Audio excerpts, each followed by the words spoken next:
Do you want to one-shot everything you see? Do you want to hit for 110 million damage?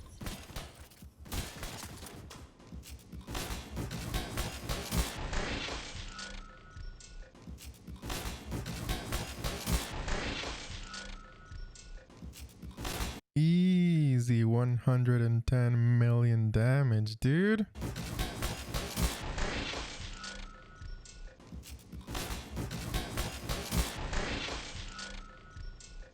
Well, you came to the right place, guys. Welcome to another Division 2 build video. Today I'll be going over the best sniper build in the game. You can use this build to carry your team with big damage in legendary missions, summit floors 80 through 100, and in the Iron Horse raid. Specifically only on the last boss, Morozova, to break the Chunga's helmet. Remember that. That's the only disclaimer for the raid. Only use this for the last boss.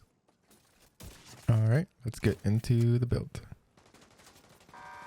To start off, you will need an Ace's mask and an Ace's holster. This will give you a 15% marksman rifle damage as the set bonus if you have the two pieces. You want to prioritize to have max weapon damage on both pieces and have crit damage rolled onto it as a secondary stat, and a crit damage mod in the mod slot. Next, you will need the named Walker chest piece, Chain Killer, with crit chance and crit damage rolled onto it with a crit damage in the mod slot. The talent is pretty self-explanatory.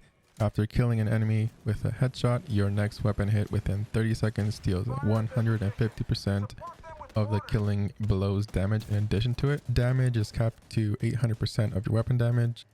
This is raised to 1250% if your headshot damage is greater than 150. And this is an easy one to hit because your nemesis already gives you 110 headshot damage, in addition to the talent on the sharpshooter, one in the head, which gives you an additional 50% headshot damage, and also your SHD watch giving you another 20. So that's a lot of headshot damage for free. For the backpack, you will need an Heraldi backpack with max weapon damage, crit chance, and crit damage as the secondary rolls. And for the mod slot, you will need a crit damage mod. And for the talent, you'll need Vigilance. Vigilance increases total weapon damage by 25%. Taking damage disables this buff for 4 seconds. For the gloves, you'll need the named Petrov gloves, also known as contractor gloves. You will want max weapon damage and crit damage, as it will already come with a default 8% damage to armor.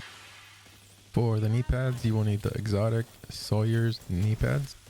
Now, when you bring these up, you might notice that they have all blue attributes. And you might ask, how am I supposed to do big damage if I have blue attributes? Well, the reason you want these knee pads is for the talent Stand Your Ground.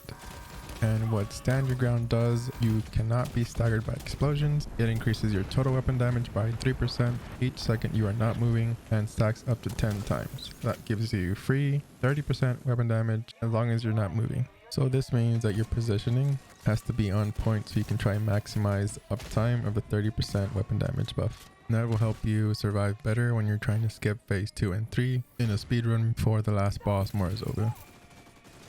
And the last and most important part of this build is the weapon you're going to be doing all this damage with. You will need the Nemesis, which is the best sniper rifle in the game. The reason this gun is so OP is due to the talent Electromagnetic Accelerator. Shots fired deal 0 to 100% weapon damage based on how long the trigger is held before releasing.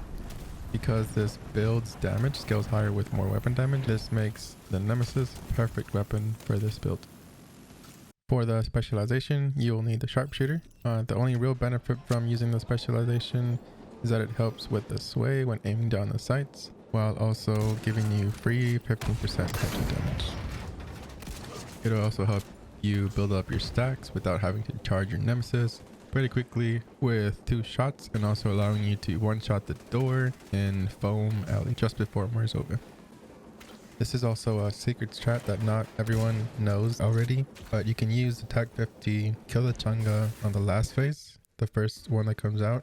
If you use your nemesis, you'll hit the weak point, but if you use your TAC 50, you'll be able to penetrate that weak point. That way you can teleport the key all the way to the tank if you guys are not doing the skip phase 2 and 3 strategy, as demonstrated in the clip by me and Cuckoo back in the day when we were testing things out.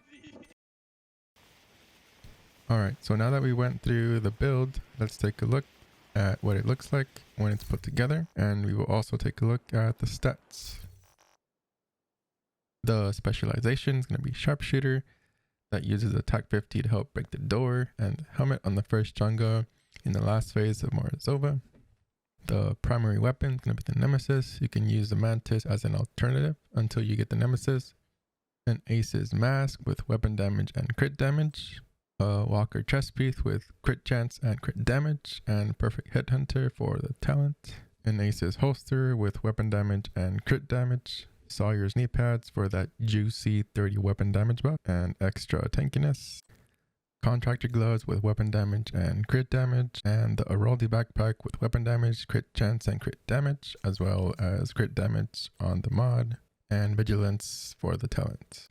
And lastly, let's go over the stats real quick. We have 25 crit chance, which can be increased by your team wearing Coyote Mask. We have 132 crit damage and 211 headshot damage. We also have 87.2 all weapon damage and 54.5 marksman weapon damage. Do note that I do not have odd god roll items, so you can definitely do better. That's it for the build video, guys. This is my official second build video, and I will try my best to continue improving. I do have more time now that we have the world's fastest Iron Horse speedrun raid clear under our belt, so expect some more build videos and also how to speedrun videos. Thanks for watching. Make sure to hit that like button, click the bell so you get notified when I post new videos, and subscribe to the YouTube channel. Alright, I love y'all. Thanks for the continued support, and I'll see you in the next video. Bye.